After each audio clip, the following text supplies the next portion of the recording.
O importante é ter as paredes brancas da igreja, né? E o interior de cada membro da liderança, principalmente da CGADB, estão apodrecidos.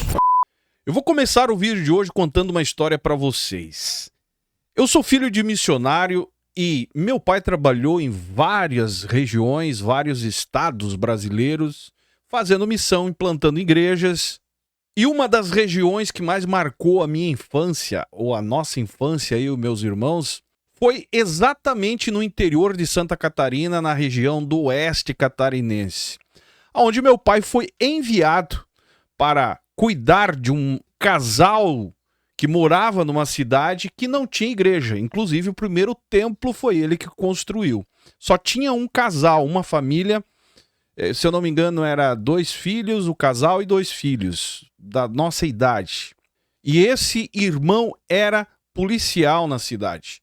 E a convenção mandou meu pai para lá para fundar uma igreja, começar uma igreja, né? Congregando na casa do... Enfim, mais tarde ele construiu um templo.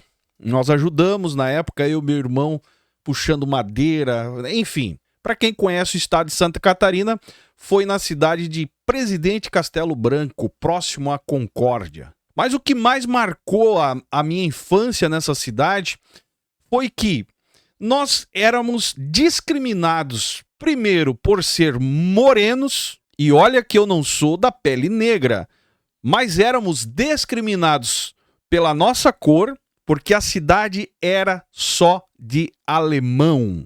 Resumindo a história para você entender, além da pele nossa ser mais escura do que de todos os alunos aonde nós estudávamos no colégio, ou na própria cidade, ainda por cima éramos evangélicos. Meus amigos, só para você ter uma ideia, resumindo, a própria diretora do colégio discriminou minha mãe, discriminou nós. Para encurtar a conversa, eu lembro que nós ficamos mais de 30 dias, não recordo bem o tempo, mas passou mais de um mês.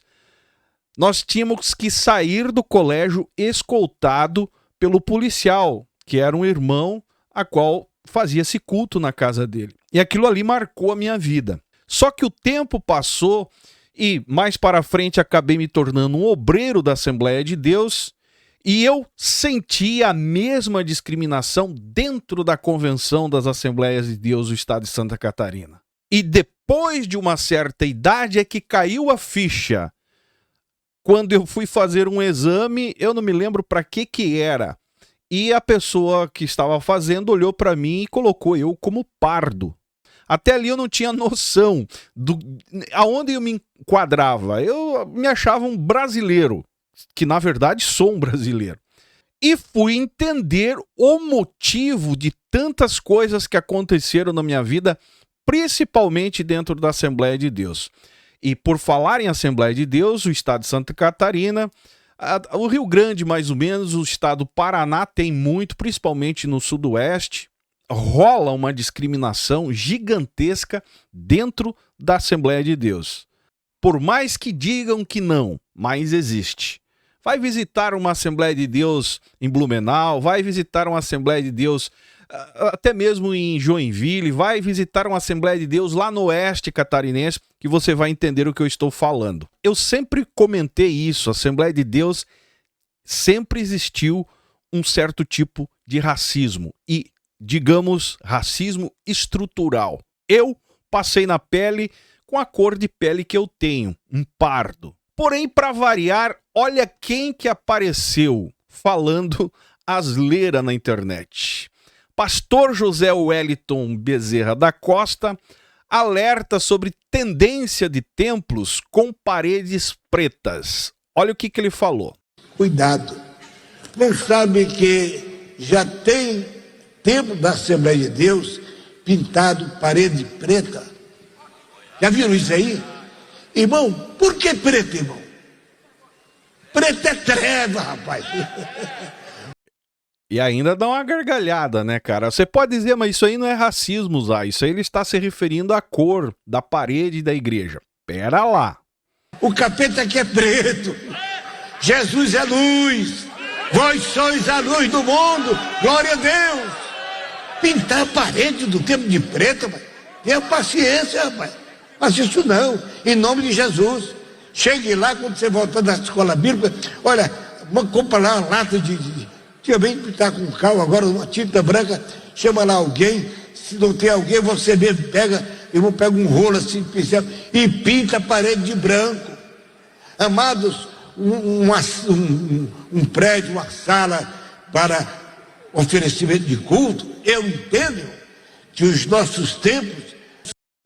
Cara, não tem nada a ver comparar uma coisa estética com etnia, cara. Não faz sentido, mas tudo bem, tem 90 e poucos anos, mas isso aí é claramente o racismo estrutural. Os nossos lugares de adoração a Deus devem ser pintados da cor mais clara possível. A iluminação seja melhor e o som melhor. Tá certo? Claridade e palavra para o coração. Se você não tem som, irmão, aí você está pregando para o vento. Cuidado. Não sabe que já tem templo da Assembleia de Deus pintado parede preta? Já viram isso aí? Irmão, por que preto, irmão? Preto é treva, rapaz. O capeta que é preto. O capeta que é preto. E Jesus é a luz. Mas Lúcifer era um anjo de luz. Misturar estética com racismo simbólico, dizer que preto é treva, o capeta é preto, conforme ele fala aí, para justificar a pintura mais clara de uma igreja, não é só gostar de branco, conforme alguns comentaram. Ah, ele gosta de branco, é a tradição da Assembleia de Deus. Eu até fiz um vídeo semana passada aí sobre igrejas de parede preta.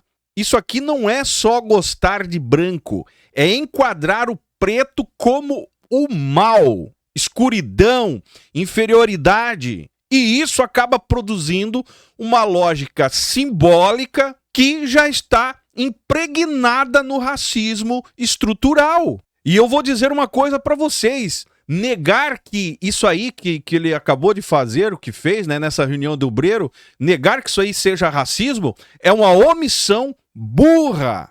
E claro, já está alegando, né, e vão alegar que ele não quis ferir ninguém, que falou em nome da igreja. Porém, no meu ponto de vista, a negação só vai reforçar aí o privilégio de quem sempre falou sem ser cobrado, porque é o cacique velho, está no poder.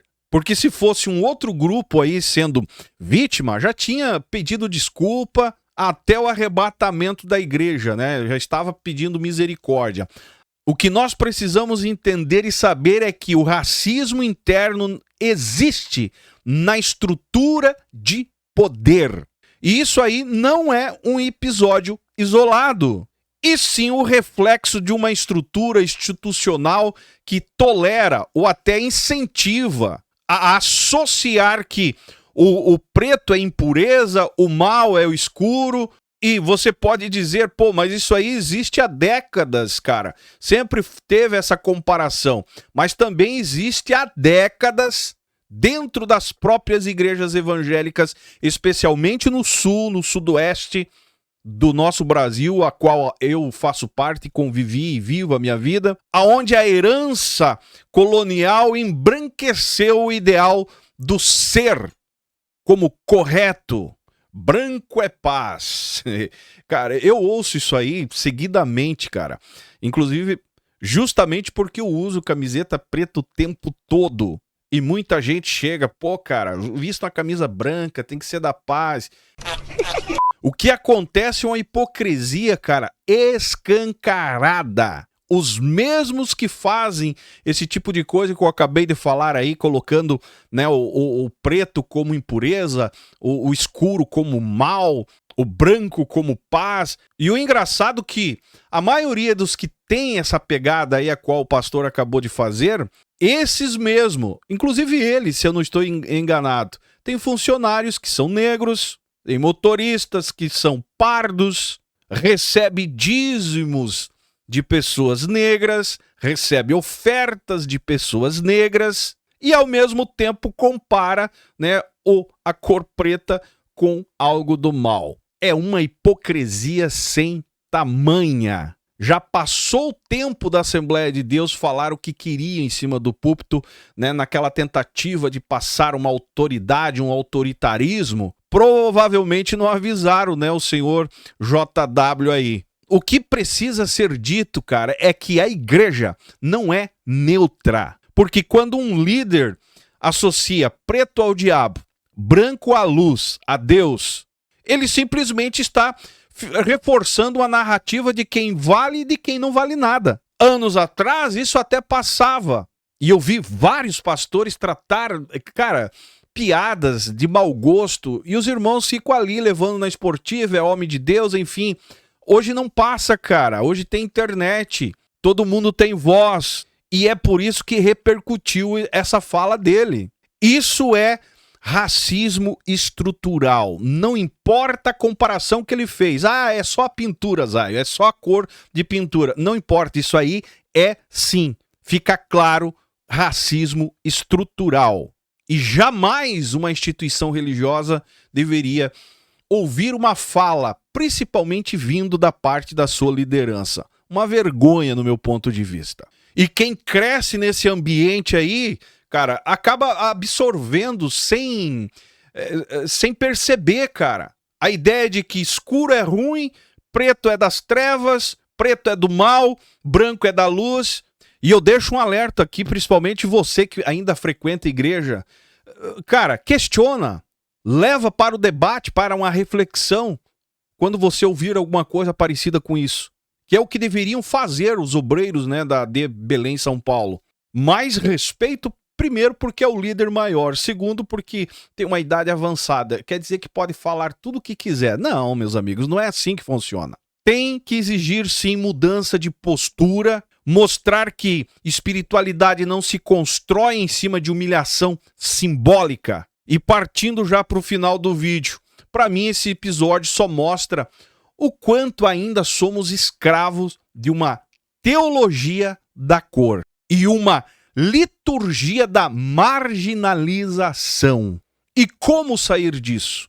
Denunciando, questionando, chamando para um debate, chamando para uma reflexão, conscientizando. O racismo religioso dentro da Assembleia de Deus, eu falo dela porque eu fui de lá, nasci lá dentro, não é só pioneiro, como a instituição é, mas sim é perverso, silencioso e cúmplice.